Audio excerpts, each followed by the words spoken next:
tardes, buenas noches o buenos días según el momento y desde el lugar donde nos escuches en esta emisión más de nuestro programa de Voces de Mapas, donde integramos a la migración, el medio ambiente y la paz en un elemento con la intención de lograr sensibilizar más sobre estos tres fenómenos que son en sí uno que nos hacen una humanidad mejor. Y Adela tiene hoy un súper invitado que nos va a ilustrar mucho sobre este tema de la migración. Adela, adelante. Hola, pues muy buenas tardes, muy buenos días, noches, como sea donde quiera que nos vean. Pues bueno, pues estamos muy agradecidos con Pietro Ameglio que nos acompaña esta vez en este programa.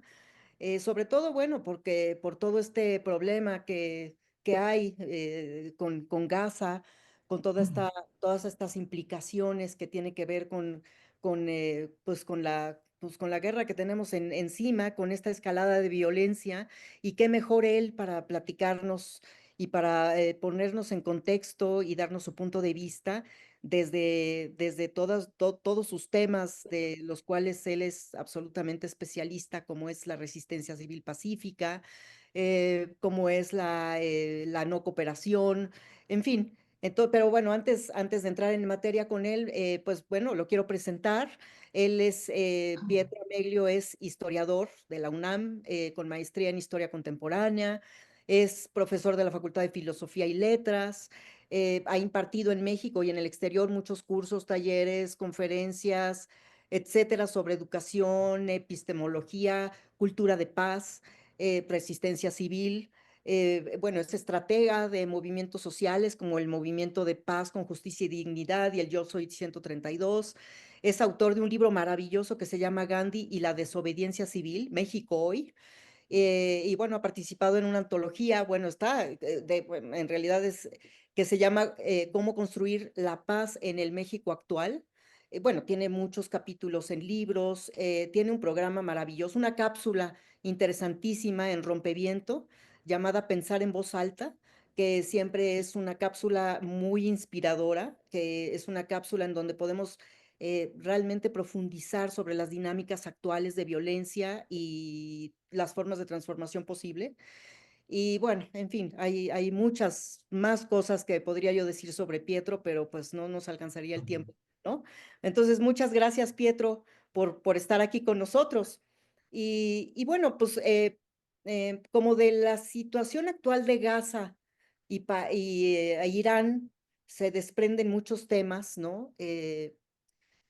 Y tú como estudioso de Gandhi y con ello de temas como la resistencia no violenta, la no cooperación, la desobediencia civil, nos gustaría saber cuál es tu punto de vista sobre el genocidio que tenemos en el escenario actual, ¿no? Entre Gaza, Irán, Israel, Estados Unidos. ¿Qué representa esta situación hoy en día? Las diversas formas de resistencia que se desprenden o que se pueden desprender de ello, y claro, sobre las consecuencias más tangibles de este tipo de conflictos, por ejemplo, como el desplazamiento masivo de personas, ¿no? Eh, y bueno, ¿cuáles son esas repercusiones? Bueno, un saludo, Adela, un gusto coincidir de nuevo, ¿no? En tantos espacios que nos hemos cruzado por años. Y igual Gerardo, ¿no? Desde la experiencia en Casa de Refugiados y ahora en los proyectos en que andan, para mí es muy afín y me parecen desafíos importantes. Por eso me dio mucho gusto que me invitaras y me da mucho gusto dialogar con tu público, con quienes estén y ojalá podamos interactuar más. Pero, digamos, en tus preguntas tocas muchos temas al mismo tiempo, ¿no? Eh, Voy a tomar la última palabra que dijiste porque Gerardo dice que ustedes conjuntan el tema migratorio, medioambiental y paz, ¿no? Así fue. Solo voy a tomar la palabra que usaste al final en cuanto al desplazados, porque es uno de los temas de hoy fundamentales, ¿no? Trump pide a toda la población de Teherán que se vaya y el gobierno de Irán pide a toda la población de Haifa y Tel Aviv que se vaya, viendo lo que puede venir. Entonces, estamos hablando de un tipo de paz desde poderes, desde gobiernos, desde las alturas, que es simplemente una paz negativa, militarista y relacionada a la guerra totalmente, que están anunciando los pasos de enorme inhumanidad que van a seguir. Por eso están buscando que las víctimas civiles pudieran de algún modo ser las menos posibles. Pero el desplazamiento también es una forma brutal de victimación. Conocemos perfectamente en México todas las semanas. Tenemos incluso una base de datos en el Servicio Paz y Justicia sobre los desplazamientos en el país, sobre todo por el crimen organizado. Guerrero, Oaxaca, Sinaloa, Sonora, Chiapas. Es brutal, impresionante la cantidad de población que permanentemente se desplaza internamente, ¿no? No como refugio en otro país, sino como desplazamiento interno por la violencia del crimen organizado. Pero hay un tema que lo dejo ahí si quieres para hablar con más calma rato, pero el desplazamiento es una forma de lucha social. Este es un tema muy importante porque los migrantes son también luchadores sociales y es lo que hay que entender desde ángulos diferentes. Ahora, el desplazamiento es una forma de no querer en una situación extrema de violencia donde la especie humana no sabemos cómo reaccionar sin usar una violencia por lo menos mínimamente equivalente, cómo detener la mano asesina o la mano que expropia todo. Entonces, como la especie humana todavía no sabe cómo enfrentar ciertos grados de violencia sin usar violencias equivalentes y rompiendo la espiral de la guerra y del odio y de la violencia, hay porciones de nuestra especie que deciden o decidimos a veces desplazar nuestro cuerpo de la situación de violencia más alta porque no queremos caer en formas similares o análogas del ataque armado, de autodefensa armada, y entonces multiplicar y aumentar la espiral de la muerte, de la guerra o del genocidio incluso. Entonces, la persona que se desplaza no es un tema de miedo, de cobardía, también es una forma de alguien que no decide enfrentar el grado tan alto de violencia con una violencia equivalente, con armas y destrucción mutua. Entonces, construye un tipo de estrategia no violenta que es desplazar su cuerpo del frente del enfrentamiento para diferir el enfrentamiento, la batalla, lo que sea, en condiciones humanamente más favorables, que pueden ser una negociación, un diálogo, un retorno protegido por instituciones internacionales, Cruz Roja, Media Luna de Oriente, etcétera. Y entonces eh, la lucha se sitúa por la sobrevivencia, etcétera, pero no frente al enemigo armado. Entonces, esto que parece una cosa muy simple tiene una enorme complejidad en el tema de la guerra, ni hablar en el del genocidio, porque el genocidio se da en condiciones de guerra, pero el genocidio no es la prolongación de la guerra mecánica. Si todas las guerras acabaran en genocidio, ya no existiría la especie humana. Entonces, por suerte, entre comillas, lo que sobreabundan en las situaciones de guerra o de alta violencia no han sido los genocidios, pero sí son una práctica permanente, recurrente, continua de la humanidad desde que existe las formas de exterminio. Entonces, hay que tener mucho cuidado de prevenirlos, de atajarlos antes que comiencen los procesos de enorme deshumanización, estigmatización del otro, de la otra, llamando a los judíos cucarachas, a los tutsis, más bien a los judíos ratas, a los tutsis en Uganda por parte de los hutus en Ruanda como cucarachas, Trump y Netanyahu hablando de animales hacia los migrantes, Netanyahu terroristas subhumanos, en fin, todo tipo de estigmatizaciones que preparan el campo de la deshumanización para el posterior consenso social al exterminio. Entonces, ahora la humanidad no tiene solo el genocidio en Gaza, hay uno en la República Centroafricana, hay otro en Darfur, Sudán del Sur, hay otro de los Rohingyas en lo que es Myanmar, una comunidad musulmana minoritaria. Entonces, hay otras situaciones, pero lo de Gaza tiene características de como dice el pastor protestante de la iglesia en Belén, protestante luterana, Münster, habla que es la brújula moral de la humanidad. Y también esta mujer, Francesca Albanese, habla de una deuda moral de la humanidad hacia los palestinos. Ella es relatora de la ONU en el tema del genocidio. Entonces, lo de Gaza se está televisando las 24 horas del día, tiene niveles de inhumanidad en el sentido del hambre, del asesinato privilegiado de niños, de ancianos, de mujeres, destrucción de toda infraestructura médica, educativa, de salud, alimenticia, toda huella cultural, toda huella étnica, civilizatoria. Estamos hablando de culturas con decenas de miles de años que estaban en esa región.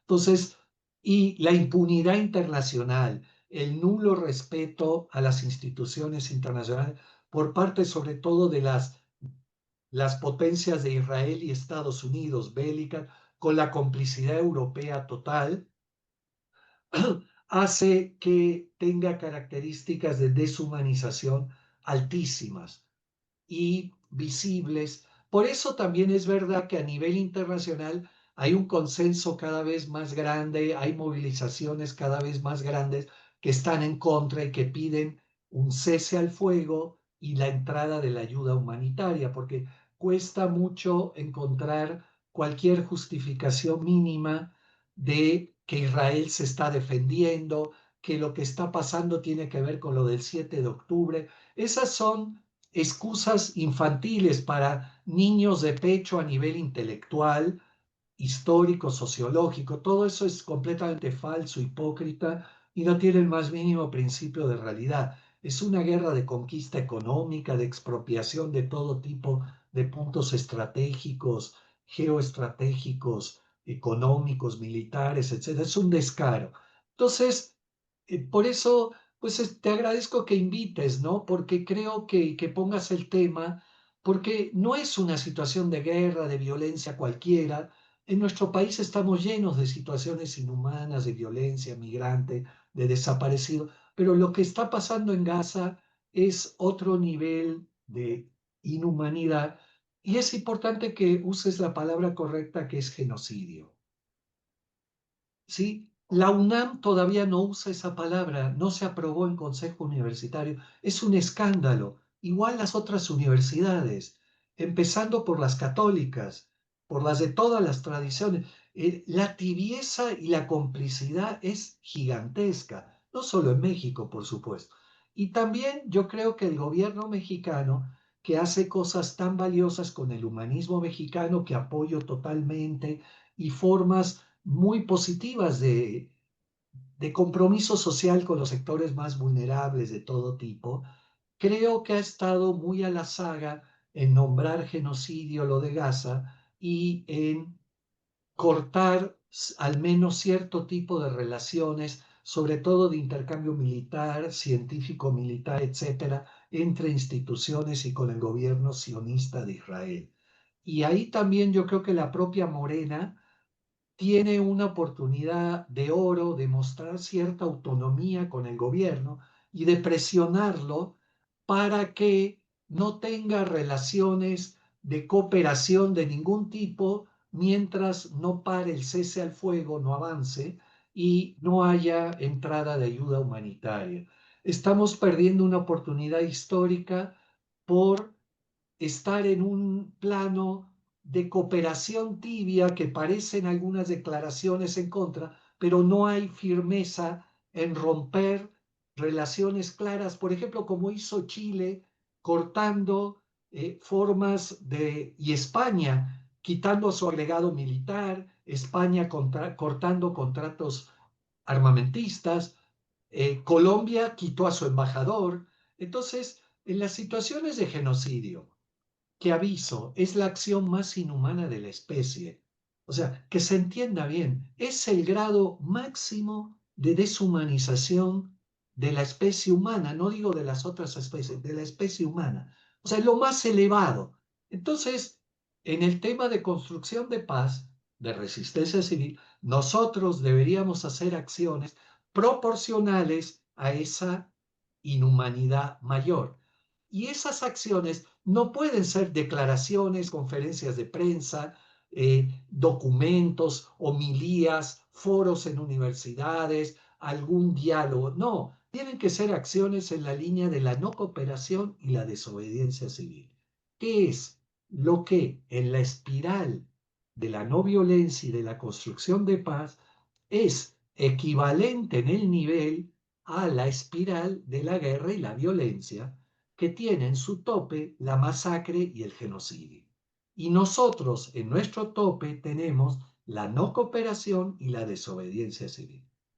Entonces, tú no puedes enfrentar determinaciones materiales y morales genocidas con acciones simplemente de marchas para abajo. No, tienes que avanzar. Es la historia de la resistencia civil y de la humanización de nuestra especie. Nuestra especie no ha llegado a tener ciertos avances, falta muchísimo, pero ciertos avances de humanización sin haber hecho acciones, personas y movimientos sociales de no cooperación y desobediencia civil. Eh, ¿Y como qué tipo de acciones crees que se podrían equiparar a ese tipo de, o sea, que fueran equiparables a ese tipo de violencia?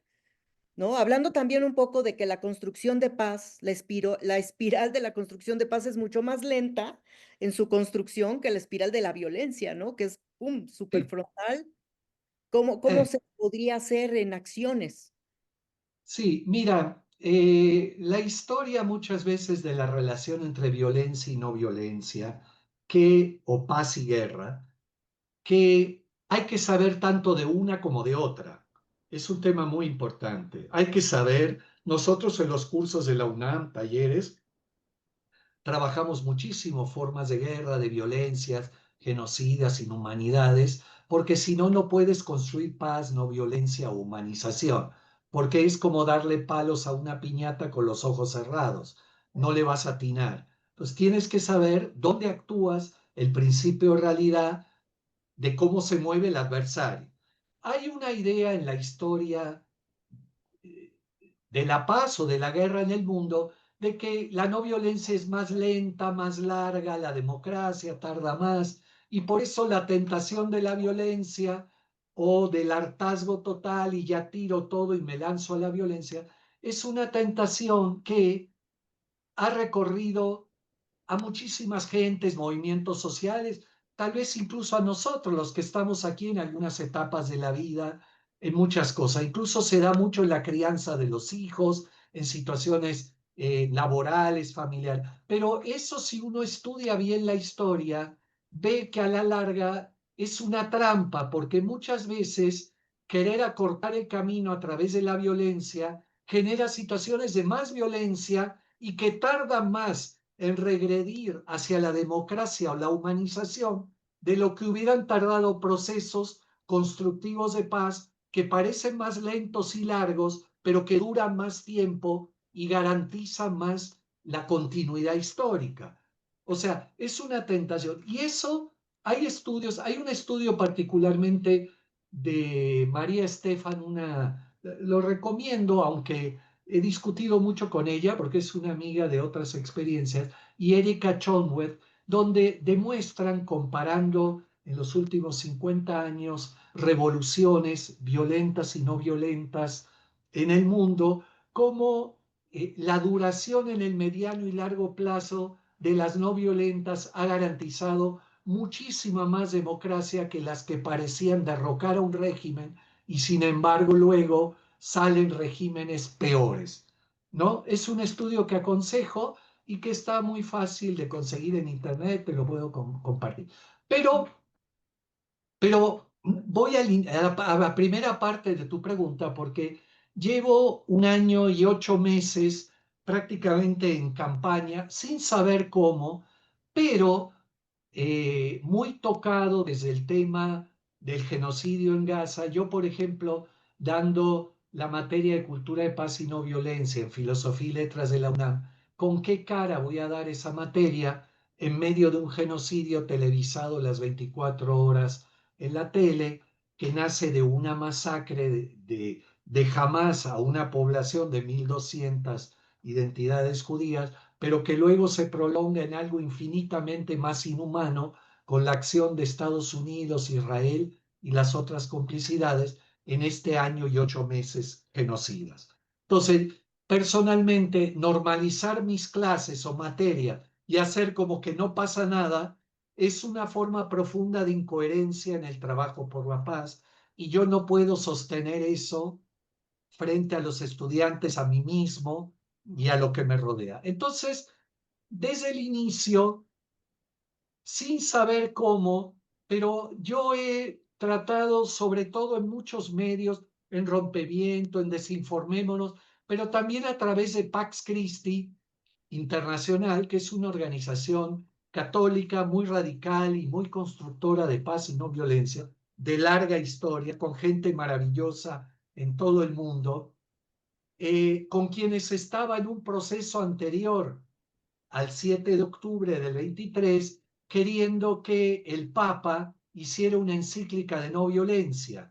Esto estamos desde el 2016, con muchas acciones, mucha gente de todo el mundo, un proceso muy interesante de que la Iglesia Católica se comprometa en una paz justa y no en una guerra justa, que es lo que ha hecho desde que existe. Ha avalado el tema de la guerra justa y muy poco el tema de la no violencia, de la paz justa, siendo que a la raíz del mensaje de Jesucristo está el mensaje de la no violencia, desde nuestras lecturas.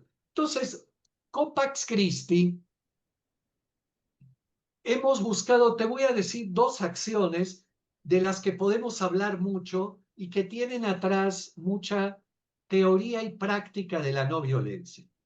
El primer tema es así: el genocidio es la acción de muchos sobre pocos.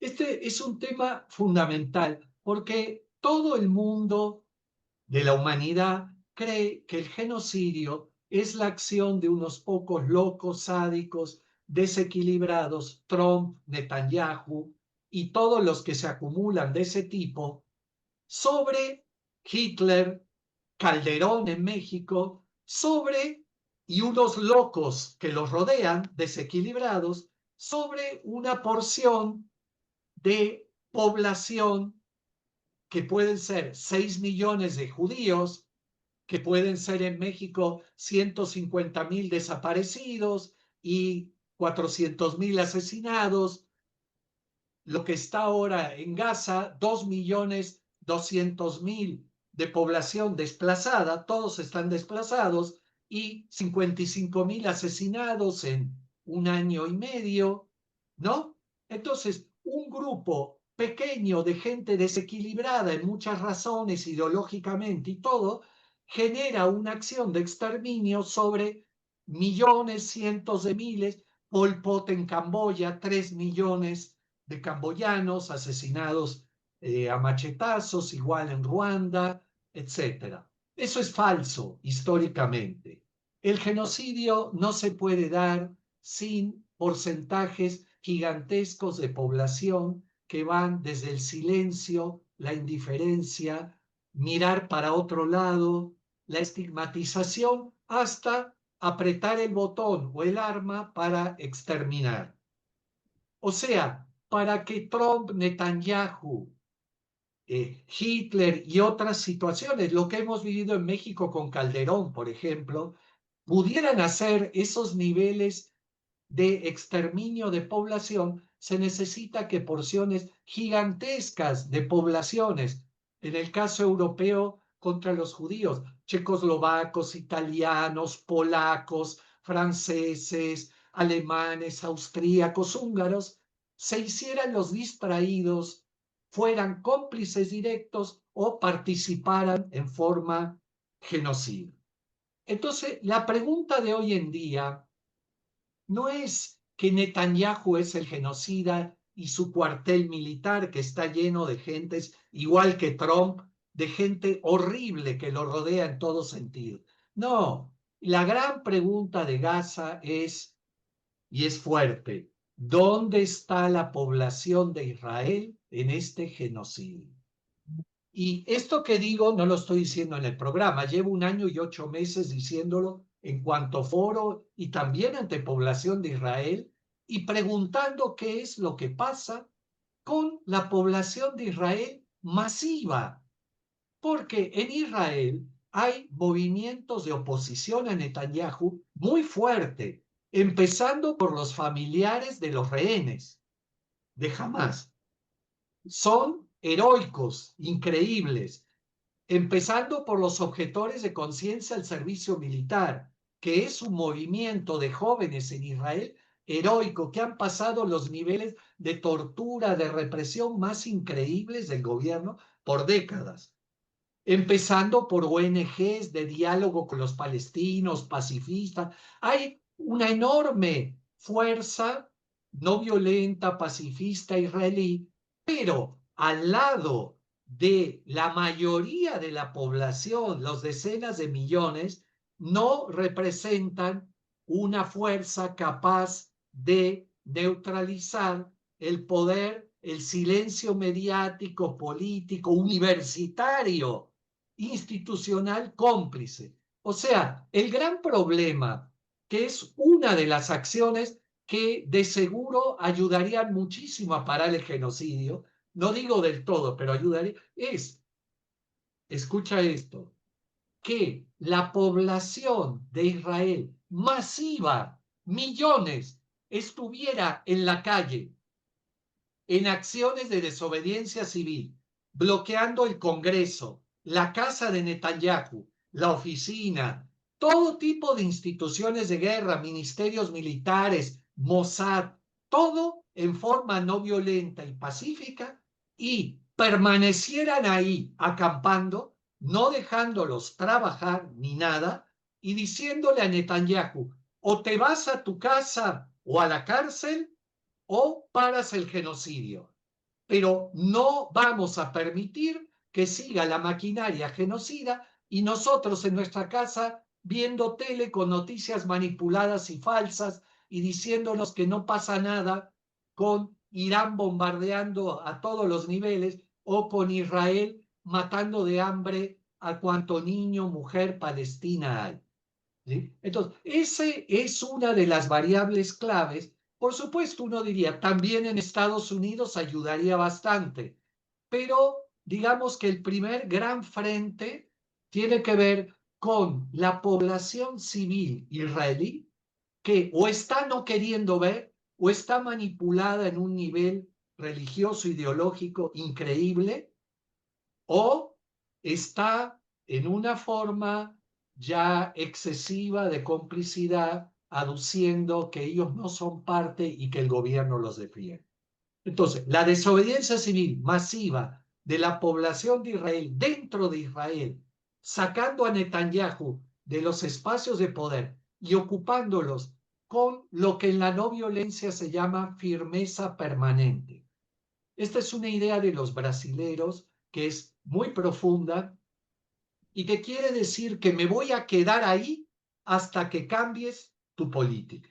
Es como cuando los indígenas toman una presidencia municipal en México por situaciones de medio ambiente, de luchas de recursos naturales contra mineras o algo, y se quedan en plantón ocupando la minera o la presidencia municipal hasta que el alcalde o la minera se van o cambian su política. Eso se llama firmeza permanente en la no violencia y es lo que masivamente debería estar dentro de la población de Israel, no solo los grupos conscientes, que hay muchos, pero son insuficientes en el nivel de inhumanidad de un genocidio.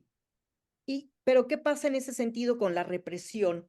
O sea, Sí, puede toda la Lucha, población decir, a ver, vamos a ponernos aquí, cárcel. pero llega la represión. Sí, y bueno, pero es que no se puede luchar sin represión. Es como el tema de los migrantes en Estados Unidos o en México, etcétera. Este es un tema muy importante y es mucho más que para una charla rápida y muy delicado.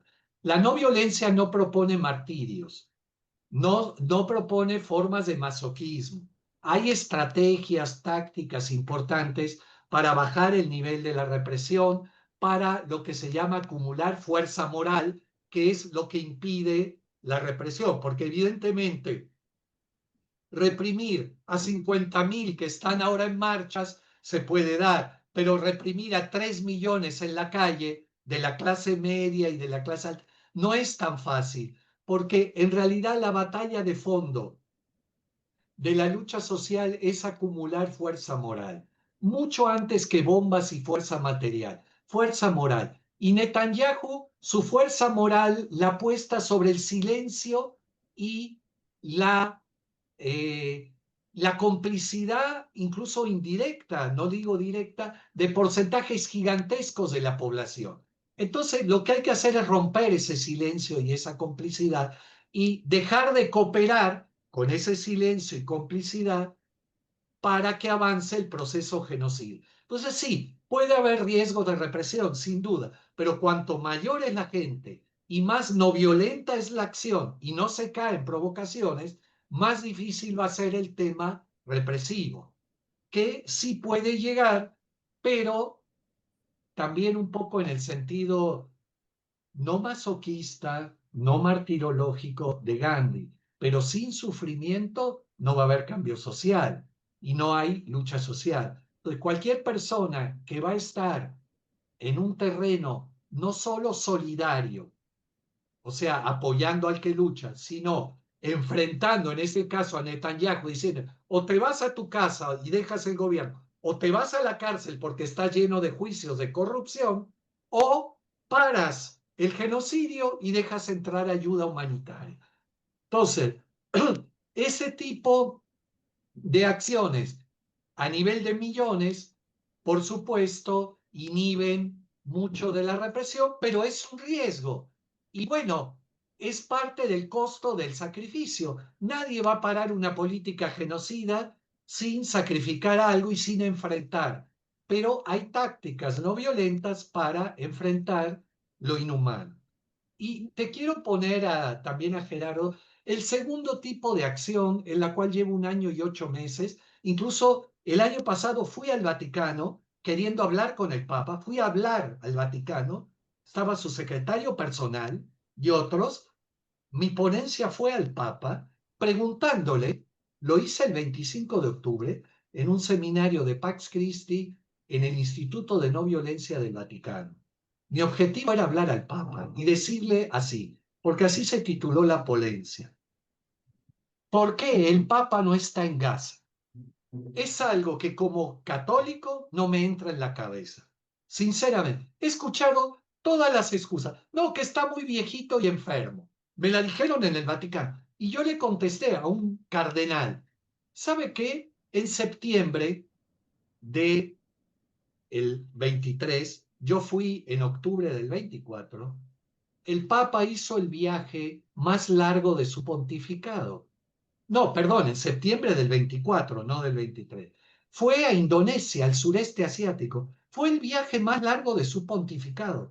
Así que la excusa de la enfermedad o la vejez no se vale. Entonces, por supuesto, hay razones políticas, estrategia de la diplomacia internacional. Yo no lo digo como culpa, lo digo como reflexión. Digo, yo no sería ni digno de atarle los cordones de las sandalias al Papa, moralmente. No estoy criticándolo, le reconozco cosas valiosísimas, pero yo creo, lo he dicho y lo he dicho en espacios eclesiásticos de poder y también aquí entre nosotros, que las iglesias, sobre todo la islámica, la judía y la católica y la protestante, tienen una deuda moral gigantesca en el genocidio de Gaza. El nivel de tibieza, de complicidad y de silencio, incluyo al Papa actual, Ahora, en el conflicto israelí-iraní, no tienen la más mínima voz profética.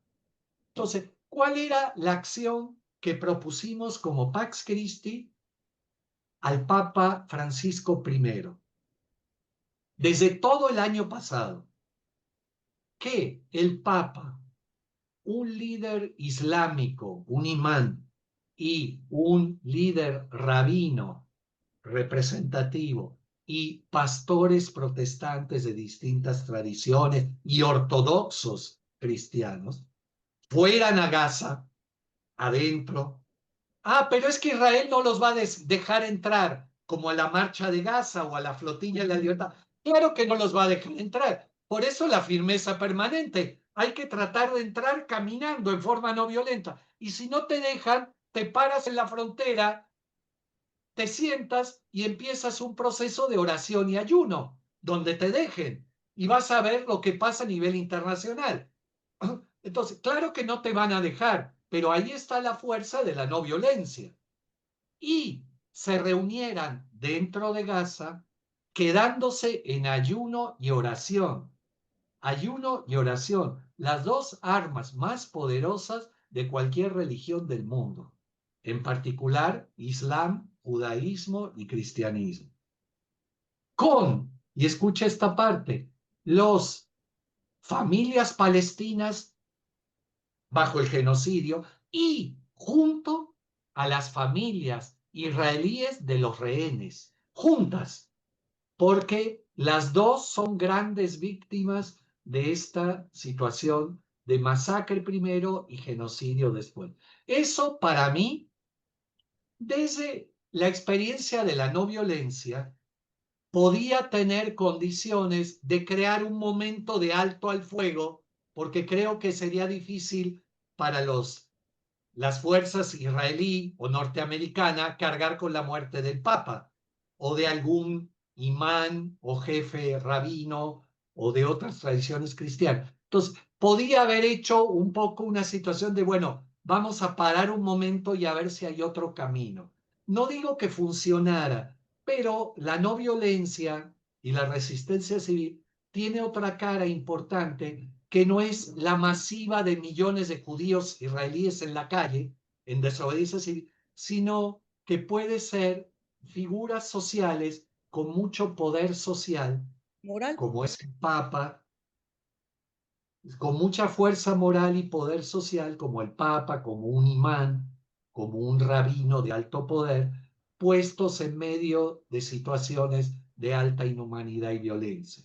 A veces funcionan acciones de masas de millones y a veces hay cuerpos que socialmente tienen más poder social y que inhiben más las acciones de violencia.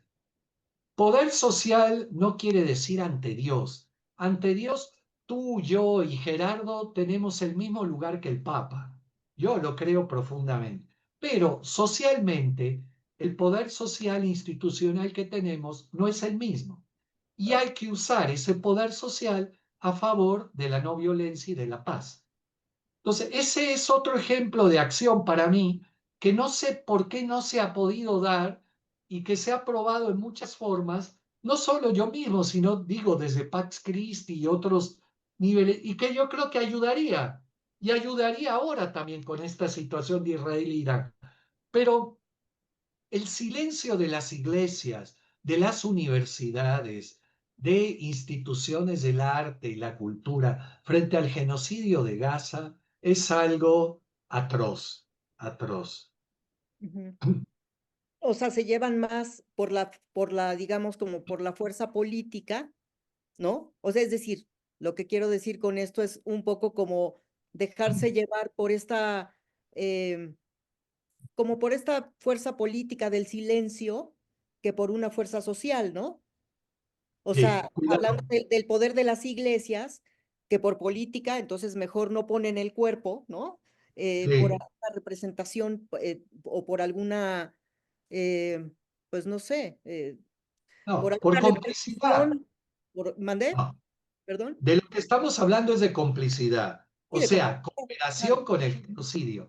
porque el silencio, la neutralidad, no usar la palabra genocidio, no cortar relaciones mínimamente armamentistas, militares, comerciales de cierto tipo con el gobierno genocida sionista de Netanyahu, es ser cómplice, es cooperar, co-operar, están operando con él, porque le están dando fuerza moral y legitimidad, con el silencio de una falsa neutralidad típica de los académicos y de muchas fuerzas académicas que cuando en México el CIDE y el Colegio de México como institución decretaron un boicot a las relaciones académicas con universidades hebreas, hubo un sector importante de académicos mexicanos, una vergüenza total, hablando de diálogo, de neutralidad, de no cortar las relaciones, y que lo único que es complicidad y cooperación con el genocidio. Porque en un genocidio no existe la neutralidad. Eso es no saber historia, no tener ni idea de lo que estamos. Entonces sí, es Y eso, una situación extrema. y eso forma parte de pues toda esta violencia estructural que vivimos, ¿no? O sea, al final es como todo este condicionamiento político, social que vivimos, ¿no? Nos lleva también a ignorar esto que nos estás diciendo. El Sí, ignorar que porque no participamos, igual estamos participando en este genocidio, por finalmente, ¿no? supuesto. Ujú. Porque es la acción de muchos y al estar simulando y nadando de a muertito con la neutralidad y el diálogo, somos cómplices, directos o indirectos, porque Netanyahu, Biden, Trump no podrían hacer lo que han hecho y están haciendo sin nuestro silencio. Eso es lo que enseña la historia, y no lo estoy diciendo como culpa o acusación, es el principio de realidad del conocimiento histórico y de la resistencia civil. Pero está pasando cada vez más que porciones importantes ciudadanas están metiendo, no poniendo, porque no es lo mismo poner que meter el cuerpo. Aquí se trata de meter, porque el adversario no quiere que lo pongas. O sea, no es un día de campo de que Netanyahu te va a dejar pasar la frontera de Gaza, jamás. Tienes que forcejear a codazos y en muchas formas para entrar. O sea, meter el cuerpo en medio de quien no quiere. Poner sería que te invite a ir, pero no te va a dejar. Entonces, hay porciones de ciudadanía como la Flotilla de la Libertad que acaba de ir, la marcha del Magreb a Gaza, las protestas en Estados Unidos de no rey contra Trump, contra las redadas y todo, donde porciones muy grandes de la sociedad civil, ciudadanas, organizadas de barrios, de base, de otros niveles, están haciendo a un lado a la clase política y tomando ellos su propia defensa y construcción de paz, como en México los familiares de desaparecidos hicieron con las instituciones gubernamentales desde el 2010 y se pusieron ellos y ellas mismas a buscar a sus familiares desaparecidos en fosas clandestinas, en vida, en todo tipo de albergues, lugares psiquiátricos, lugares de trata,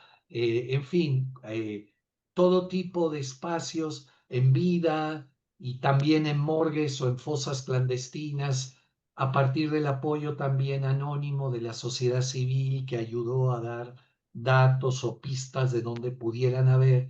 Y cada semana en nuestro país, las y los familiares de víctimas con sus redes de organizaciones, que son las principales constructoras de paz del país, descubren cantidad enorme de fosas y cuerpos clandestinos, ¿no? Lo mismo está haciendo la sociedad migrante en Estados Unidos, y está tratando de hacer la sociedad internacional hacia Gaza y debería estar haciendo la sociedad israelí hacia su gobierno genocida. Claro. Oye, y retomando también esta parte de los desplazamientos, ahorita que tratas el tema pues, de la migración como resultante de esto, este, ¿qué marcos legales o qué tipo de protección de estas poblaciones desplazadas existe especialmente, por ejemplo, en este tipo de contextos como lo que sucede con Gaza, ahora lo que sucede con Irán. Es decir, ¿hay alguna protección internacional? Porque, pues al final, todo eso que sucede en un territorio repercute internacionalmente. ¿Hacia dónde van a ir todas esas poblaciones? Y qué tipo de medidas se toman, ¿no? Como parte de esta, pues, Bueno, construcción. son varias cosas. La primera, la distancia geográfica entre México y Gaza, no sé, tú puedes, no tengo idea, pero tú puedes decir son 30.000 kilómetros, 50.000 kilómetros. La distancia moral entre México y Gaza, Gerardo, tú y yo, es 0 kilómetros. Sí, claro. Es como si pasara en la esquina abajo de tu casa y de la mía y de la de Gerardo. Ok, porque es la situación más inhumana de la especie televisada a las 24 horas.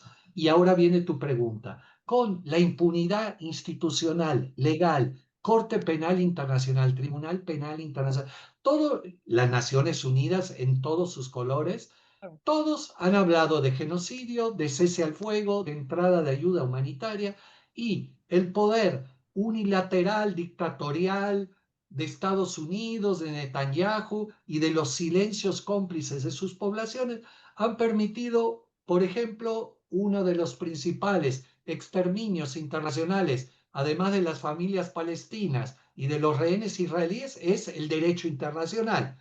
Está absolutamente nulificado. Y ahora en el tema de Irán-Israel, Israel ataca a Irán con declaraciones de un organismo internacional nuclear comandado por gente del Mossad que son falsas, igual que fue falso la acusación a Hussein en el ataque de Bush a Irak.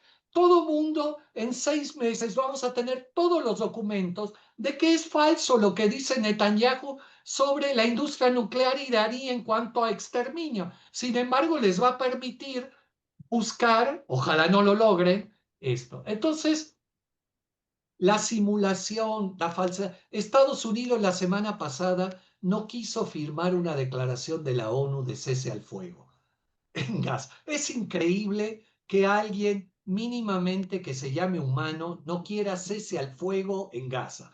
Es increíble, no se puede creer que estén mirando en la muerte por hambre, de la destrucción total, en fin. Sin embargo, Estados Unidos no lo firmó. Y así lo que se acumule. Entonces, el nivel del aparato internacional, legal y de la legalidad, lo ves en Estados Unidos con los migrantes, cómo hay una cantidad gigantesca de personas deportadas y arrestadas que tenían papeles y que tienen. El caso así increíble es este eh, legal migrante estadounidense que lo tiraron a El Salvador con Bukele. Se equivocaron. Tardaron semanas, meses en reconocer que se equivocaron. Lo regresaron y el día que bajó del avión lo arrestaron por acusaciones de lavado, de narcomenudeo o algo, porque no van a aceptar que se equivocaron. Entonces, el nivel de la legalidad y la lucha legal es muy complicado, pero en Estados Unidos hay un poder judicial que esperemos que el 1 de septiembre también lo tengamos en México, porque esa es la gran apuesta, que se ha enfrentado a Trump. Hay muchas cortes y jueces que han detenido órdenes de ilegalidad y claro, Trump enseguida se ampara, pasa por encima, pero por lo menos cada vez más hay lucha legal y antecedentes. Entonces, es importante tu pregunta porque en las luchas ambientales de Morelos, por ejemplo, que es de larga data y llevamos como 3 décadas en esto, y con muchos grupos en Morelos, hemos llegado a la conclusión que la lucha social ambiental tiene 4 patas, es como una mesa de 4 patas. Una pata es el cabildeo político, la fuerza política. La otra pata es la parte académica de especialistas en medio ambiente con las manifestaciones de impacto ambiental, que es donde las mineras y todos los grupos que expropian recursos naturales falsifican manifestaciones de impacto ambiental comprando académicos y especialistas y luego es muy difícil de regredir. La tercera pata es la movilización social, las acciones de resistencia civil. Y la cuarta pata es la lucha jurídica. Muchos de nosotros, y yo me incluyo también, no tenemos mucha afinidad con las luchas jurídicas, nos cuesta bastante, pero hemos aprendido en carne propia la importancia de dar esas batallas, aunque muchas veces, como ahora en el plano internacional, uno ve que Netanyahu tiene orden de arresto del Tribunal Penal Internacional y la otra vez pasó encima de Francia para ir a Hungría y no le hicieron nada, lo dejaron pasar. Y si tú oyes a Macron, está contra el genocidio, entre comillas. Entonces es una hipocresía total.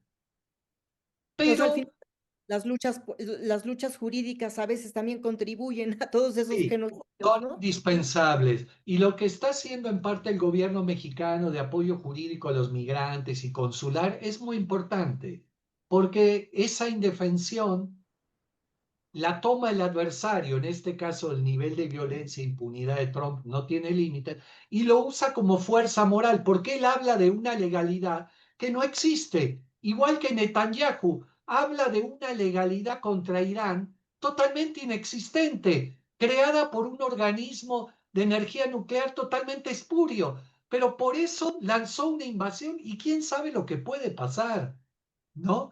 Entonces, es algo que tampoco podemos dejar ciegamente en manos de el aparato político internacional y de los medios, porque un tema fundamental, supongo en el programa de ustedes y todo esto, es el tema de la complicidad mediática para construir la impunidad y la guerra mundial, porque reciben beneficios económicos gigantescos para avalar con su silencio o con mentiras o con medias mentiras, porque la media mentira es más peligrosa que la mentira.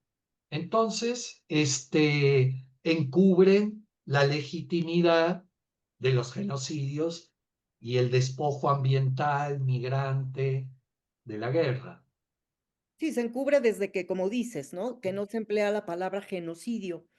Sí, Desde ahí, ¿no? sí, desde ahí. Desde ahí, y que además también se encubre empleando la palabra legal, o sea, el asunto de la ley que alguna vez tú mismo me platicabas en las entrevistas, que no es lo mismo la ley que la justicia, ¿no? Y creo que Bravo, también forma parte de esta falta de aprendizaje social que tenemos, ¿no? Que nos hacen creer que la ley es la ley, pero en sí. realidad muchas veces la ley no es la justicia, ¿no? No, la legalidad O la está legalidad. supeditada a la legitimidad, diría Gandhi. Ujú. Antes que la ley viene la conciencia.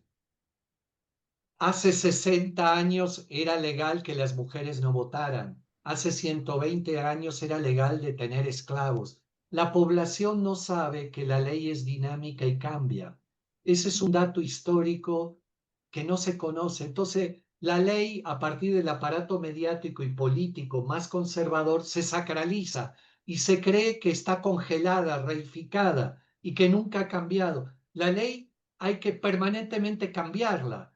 Entonces, porque así ha avanzado la especie humana.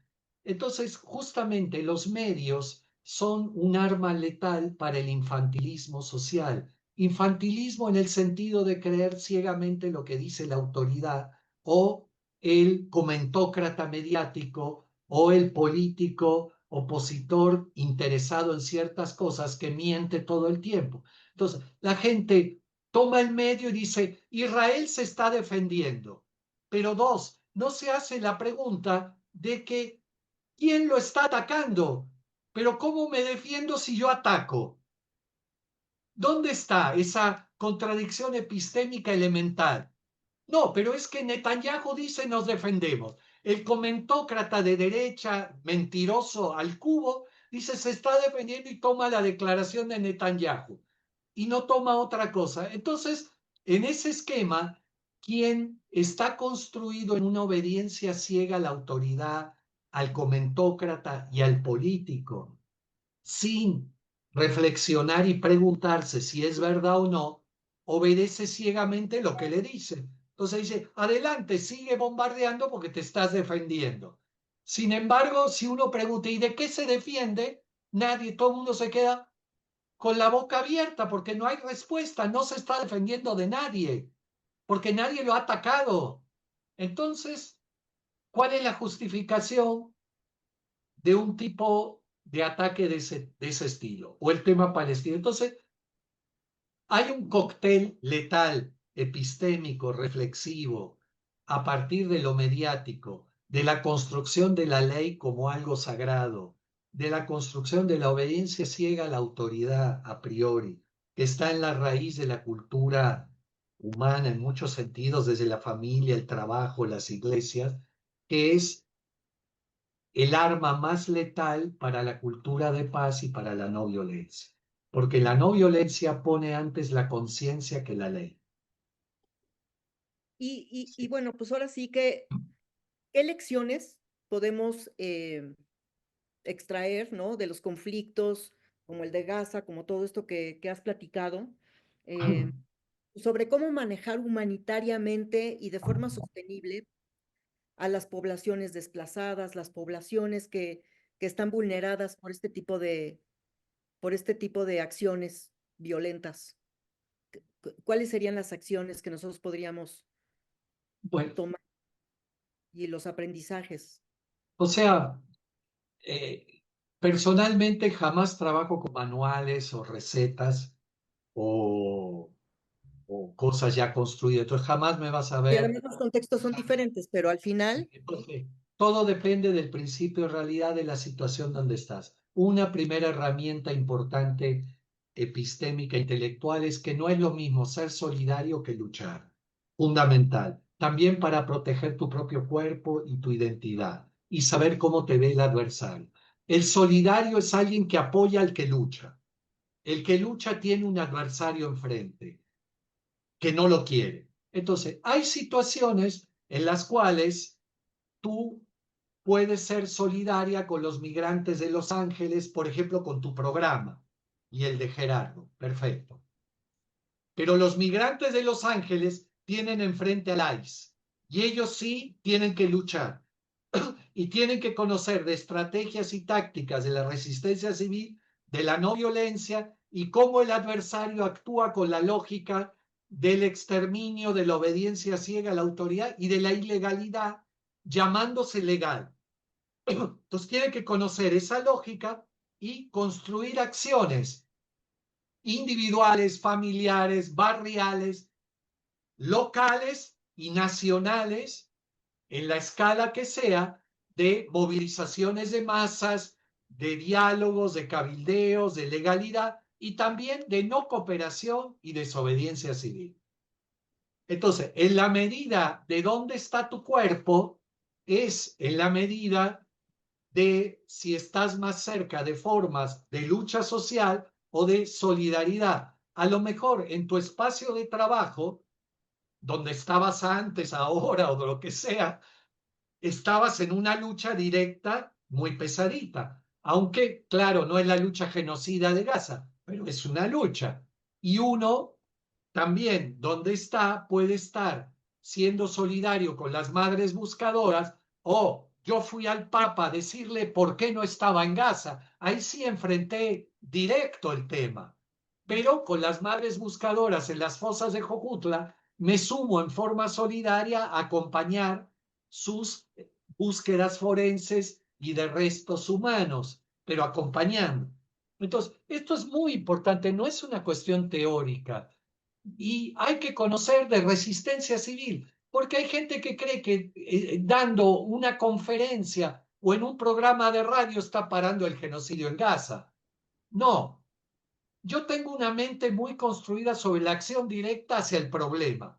Por eso este tema del Papa para mí ha sido muy fuerte y no tienes idea de las cosas que se ha tratado, porque yo desde la experiencia sé que ayudaría, pero estamos muy lejos.